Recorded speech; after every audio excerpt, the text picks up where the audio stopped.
Hola, buenas. Mirad, os envío este vídeo tutorial para explicaros el primer punto del tema 10 de matemáticas, que como veis se titula el área de figuras planas. Para ello nos vamos a ir a la página siguiente, sería la página 184, ¿vale? Y el primer punto de este tema se titula la base y la altura de los triángulos y paralelogramos. Entonces vamos a ver lo que es la base y la altura en estas figuras planas. En primer lugar, como estáis viendo, tenemos aquí tres triángulos dibujados, ¿vale? Y dice, Patricia ha repasado de naranja una base de cada polígono. El polígono se refiere a estos triángulos. Y ha trazado de rojo una altura correspondiente a esa base. Si os fijáis, en estos tres tipos de triángulos, en cada uno de ellos hay dibujado un lado de color naranja, que sería la base de este triángulo. En este triángulo sería este lado de aquí, AB también, y en este triángulo esta sería la base. Pero la base en un triángulo también puede ser cualquiera de sus otros dos lados. Es decir, en una figura plana, en un triángulo, la base puede ser cualquiera de sus tres lados. Puede ser el lado AB, pero también puede ser el lado BC o CA. Lo mismo ocurre con este triángulo rectángulo o con este triángulo obtusángulo. El lado AB es una base del triángulo, pero también lo son los lados BC y AC. ¿Vale? Eso con respecto a la base del triángulo. Y ahora, si os fijáis, también hay una línea recta dibujada de rojo en cada uno de estos tres triángulos, y esa sería la altura del triángulo.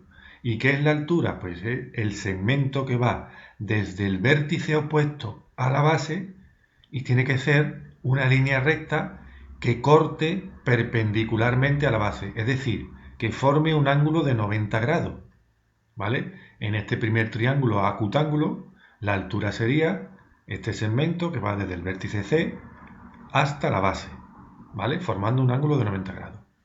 En este triángulo, desde el vértice C hasta el lado opuesto, que sería esta base, AB, pues el segmento rojo sería la altura, que coincide en este triángulo rectángulo con uno de los lados del triángulo. Y en este otro triángulo, ¿cuál es la línea perpendicular desde el vértice opuesto que va y forma un ángulo recto con la base? Pues sería este segmento rojo. Esta sería la altura de este último triángulo. Y si os fijáis, aquí hay unas líneas discontinuas. ¿Por qué? Porque la base de este triángulo AB no llega hasta donde va esta línea perpendicular. Por lo tanto, hay que prolongarla, hay que alargarla hasta que llegue a esta línea recta perpendicular y veamos que se está formando un ángulo de 90 grados. Por lo tanto, la altura en este triángulo está fuera del triángulo. En este caso, la altura de este triángulo coincide con un lado y en este primer caso, la altura del triángulo estaría dentro del triángulo. Bien, el segmento rojo es la altura, ¿vale? Correspondiente a la base AB. Es un segmento perpendicular a ella o su prolongación y uno de sus extremos es el vértice C. Bien, ahora vamos a ver la base y la altura de otras figuras planas que serían estos paralelogramos. Si os fijáis, aquí veis un cuadrado, un rectángulo, un rombo y un romboide. Bien, pues la base de un cuadrado es cualquiera de sus cuatro lados. Puede ser el segmento formado por el vértice AB, es decir, el lado AB, o puede ser el lado BC, o el CD o el DA. Es decir, cualquiera de los lados de un cuadrado podría ser la base del cuadrado. Lo mismo ocurre con el rectángulo, lo mismo va a ocurrir con el rombo y lo mismo con el romboide.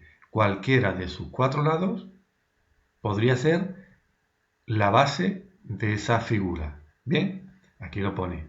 El lado AB es una base del paralelogramo. En este caso son todas las líneas que están coloreadas de naranja, pero también lo pueden ser los lados BC, CD y AD.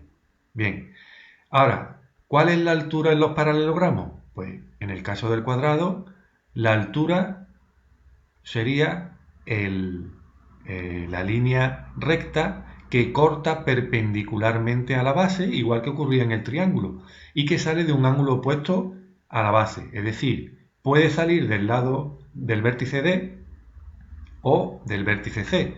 Es decir, la altura de este cuadrado pues, puede ser este lado, pero también podría ser este otro. Lo mismo ocurre con el rectángulo, ¿vale? La altura de este rectángulo sería la línea perpendicular que va desde un vértice opuesto a la base. Podría ser este lado de aquí, BC, o podría ser también este lado de aquí, AD. ¿Y qué ocurre en el rombo? Pues la línea recta que corta perpendicularmente a la base y que sale de uno de sus vértices opuestos, pues podría ser esta que sale desde el vértice D, pero también podría ser otra línea perpendicular que saliera del vértice C hacia abajo y cortara en ángulo recto a la base. En este caso habría que prolongarla, que es lo que se ha hecho en el romboide. En este caso, si os fijáis, la base AB se ha alargado, se ha prolongado hasta encontrarse con la línea recta perpendicular que sale desde el vértice C y forma un ángulo recto con el lado AB. Esa sería la altura, ¿vale? Y en todas ellas, como veis, está dibujada de rojo. Por lo tanto, y para resumir, leemos lo que pone aquí. La base de un triángulo o de un paralelogramo, como los que hemos visto ahora, es cualquiera de sus lados. Y la altura de un triángulo o de un paralelogramo es un segmento perpendicular a una base o a su prolongación trazado desde un vértice opuesto. Bien, bueno, pues dejamos aquí este primer punto. Espero que os hayáis enterado bien de este punto del tema y posteriormente pues haremos algunas actividades para ver quién se ha enterado de todo bien. Venga, un saludo, nos vemos.